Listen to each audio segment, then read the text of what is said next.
Success is the progressive realization of a worthy ideal. Let me say that a different way. Success is the progressive realization of a worthy ideal. And you're going to understand shortly why I'm saying it that way. This is all about celebrating the wins. So stick around for today's episode to hear more. The following was recorded in front of a live studio audience at the Studio 21 Podcast Cafe. This is the United Podcast Network. Welcome to Rat Race Reboot. I'm your host, Laura Noel. And as a certified coach and former 27-year military leader, each week I provide bite-sized mindset pivots that will help you reset your mind, reawaken your spirit, and regain your control. Hello, everyone, and welcome to another episode. I have heard and read this phrase so many times, and it's interesting because when you're doing personal development, when you're working on your mindset, I find in myself and in my clients and people I do personal development work with that we can hear the same thing over and over and over again. And as we grow and expand, we become somebody else and we hear and see things in a different way. So I say success is the progressive realization of a worthy ideal. And that's a quote by Earl Nightingale. And I'm emphasizing realization because I had a couple of snafus the past month or so. So I hit my 50th episode at Rat Race Reboot. So I am celebrating. I had my head down and was just plugging away and, moving on to the next thing because I am a type A overachiever. So Chrissy, thank you for being with me. 50 episodes. And we also, there's Chrissy. And we also hit the 1 year mark in Rat Race Reboot. And we've doubled our subscribers and listeners. And so that is a milestone, something to be proud of. And I realized it. I stopped what I was doing and I just relished in the joy of that progressive realization of a worthy ideal. So that goal, that worthy ideal, isn't simply to have a podcast. It's much bigger than that. The podcast and the growth is a part of that. It's a mini milestone or a stepping stone toward my bigger vision. But when we only look at our wins from the perspective of achieving only the big goals, we're self-sabotaging because our mind, again, I've said it so many times, is designed to keep us comfortable. And so when we're changing a paradigm or our goal is to shift a paradigm and be or do or have something we've never had before, our brain will kind of try to pull us back to safety, our comfort zone, what we know and what we're familiar with. So when we are just looking at the big goals and thinking of those as wins, we intuitively start to minimize our goals and we set smaller goals for ourselves, goals that we know we can achieve. And as a consequence, we end up playing small. So that's what I mean by self-sabotage. When we're not celebrating the wins along the way and taking the time to smell the roses, we're not living up to our fullest potential. We're not living and experience our lives. We're not experiencing ourselves, our health, our abundance, our joy to the fullest amount possible. So early on, and I've also talked about this previously, so definitely look at past episodes about gratitude. But after adopting this attitude of gratitude and being really deliberate about a practice, I started thinking about the small wins. Nothing is big or small.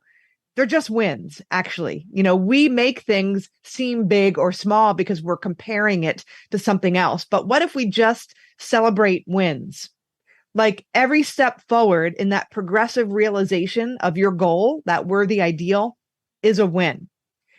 So for me, when I started celebrating wins in general, and I was really deliberate about it, I unlocked a level of joy and fulfillment and mental freedom within myself that I just didn't have previously. And I think some of you remember my story, just a quick snapshot in time. I was at the top of my career, leading different organizations and different teams. And I was doing marathons, the half Ironman, a figure competition. It was like I had this insatiable desire to always be achieving more, doing more, having more, being more. And I remember, this sticks in my mind, I did the half Ironman and I crossed the finish line and my husband was like, "Oh my God, congratulations." And I'm like, "Yeah, but I wanted to finish it in 7 hours." I couldn't give myself a break. And you know what? In that moment, thinking back on it, I robbed my husband of an opportunity and my friends to share in the joy. And so when we are caught up in that rat race, when we just don't develop the capacity to celebrate all of the wins, we're taking from ourselves, we're robbing from ourselves, but we're also robbing from other people. So here are a few things that I experienced once I started really developing this practice and attitude of gratitude. And this is why I stopped when I realized, oh my gosh, I got caught up in an old paradigm, this old belief that I have to be in the rat race, this type A overachiever type of mentality. It's just false. And I get caught up in it sometimes. We have beliefs in our subconscious mind, our paradigm, that govern our habitual way of being.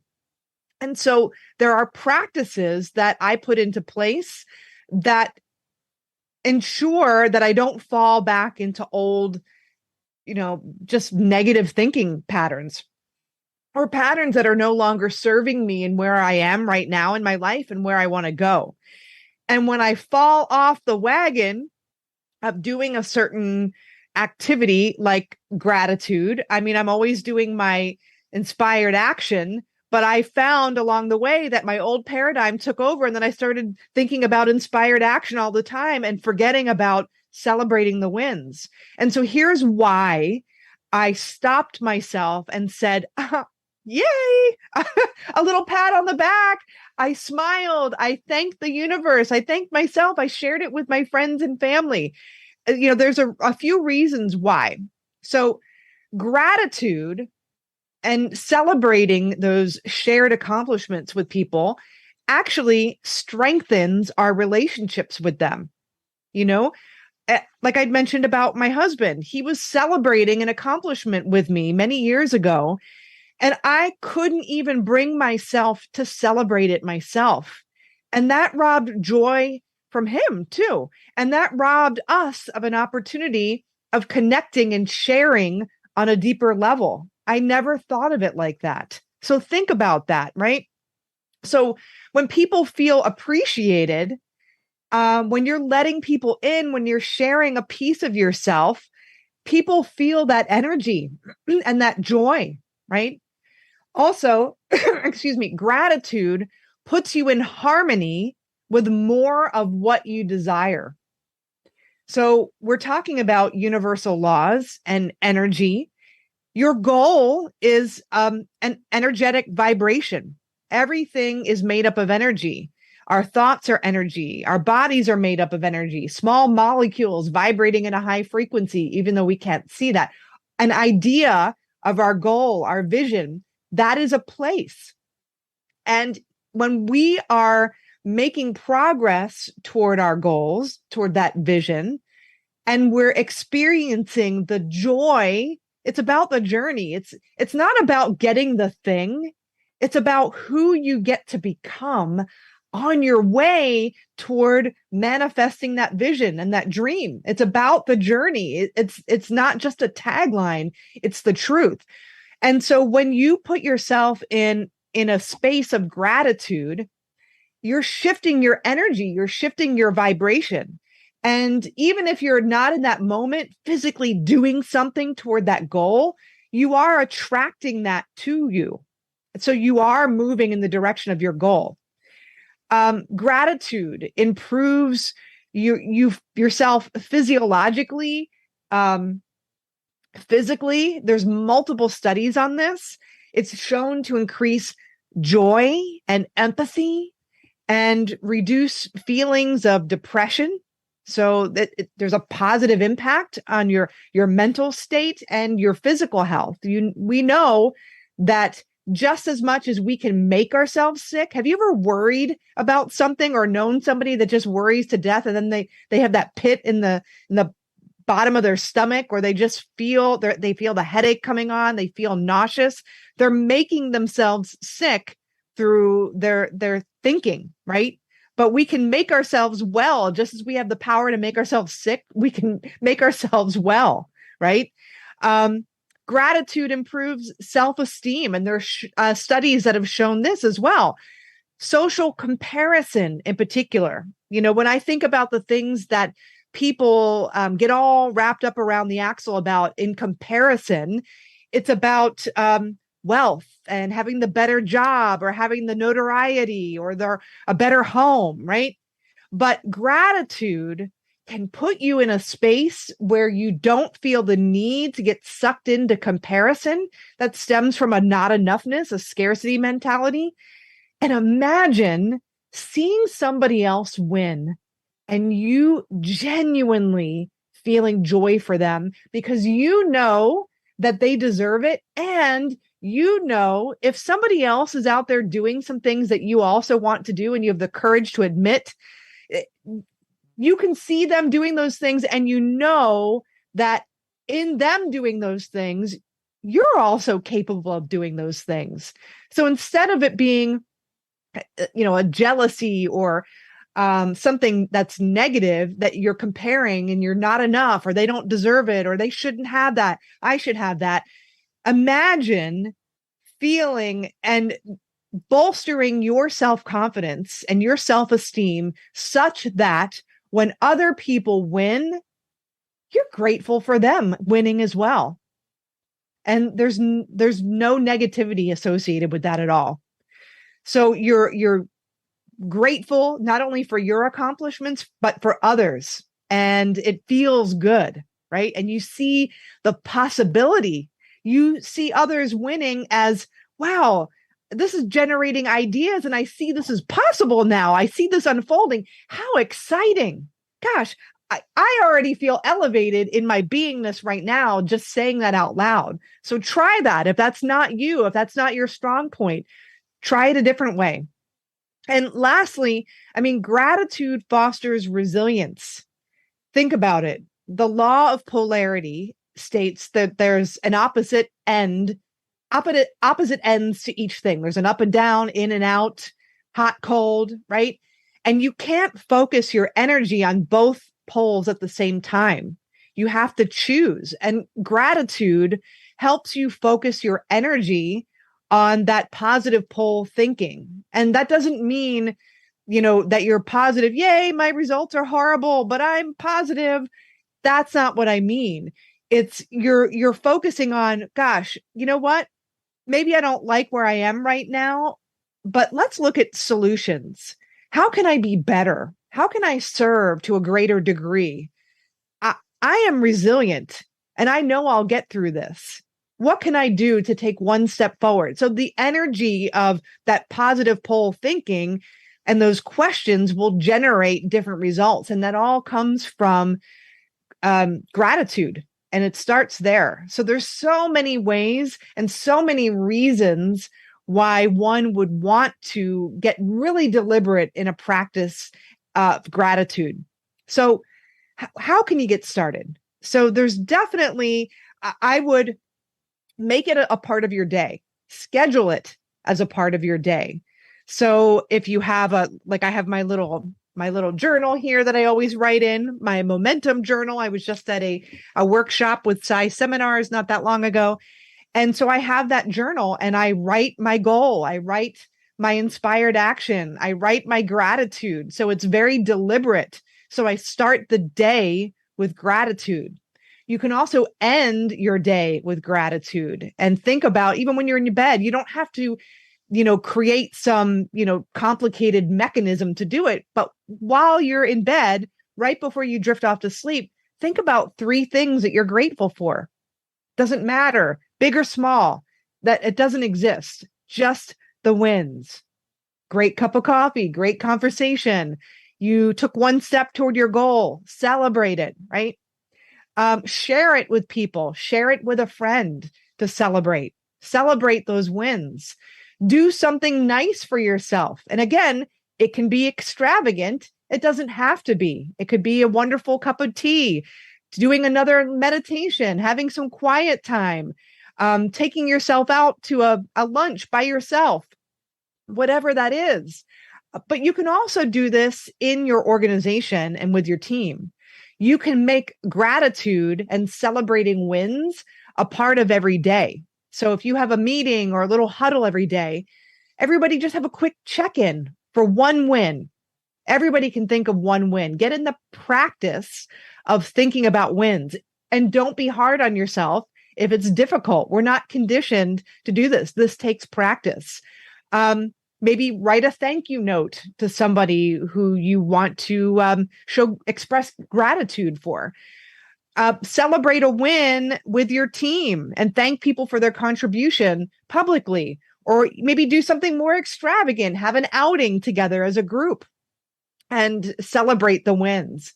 But make this a part of your daily practice, and you're going to notice a shift in what you attract back to you in your life. Be grateful for the things that you have. Be grateful for where you're heading in life, and be grateful for the lessons that life has taught you, the people in your life, and your life will be so much more rich as a result of that. I hope this has been helpful for you. This has been life-changing for me. I want you to know, if you have any comments at all about this practice and about what you're hearing and seeing on Rat Race Reboot, I would love to hear from you. Go to ratracereboot.com and subscribe. And actually, I have a nice gift for you if you do. At the end of every episode for this past year, we did a 3-minute inspired action meditation. So I think you've got it by now. We've practiced this for a year, but so that you can have this little meditation practice in your hip pocket for whenever you need it, there's a download there. There's 3 meditations, which will be updated periodically, that you can download and you can use at the beginning of your day, maybe prior to going into a meeting where you just really want to focus on having a wonderful positive outcome. You can use this 3-minute inspired action guided meditation. So that's for you. So go to ratracereboot.com and subscribe. And the other thing that I'm really excited about is there have been people over the years who wanted to work with me, and for whatever reason, financially just were not able to do it. I don't think finances should be a barrier to getting coaching. I think everyone can benefit from having a coach. And I've said this before, I have several coaches at different stages in my projects and career and life for different areas of my business and my mindset. And having a coach, having somebody in my corner who can guide me and direct my energy and see my blind spots, that has been incredibly valuable to me. And it is compressed time. And that's where a great coach can help you. So I have brought on a funding source. So if you want, you can click on the link in the show notes. You can see if you qualify. And then if you do, you can just schedule a call with me and then we can talk about next steps. So I'm really excited to offer this for my listening audience and for clients, potential clients, because I think it's a lifesaver. Anyway, thank you once again for joining us on today's episode. And remember, everything is created twice. First in your mind and then in physical form. We'll see you next week. The views and opinions expressed by the hosts, guests, or callers of this program do not necessarily reflect the opinions of the Studio 21 Podcast Cafe, the United Podcast Network, its partners, or affiliates.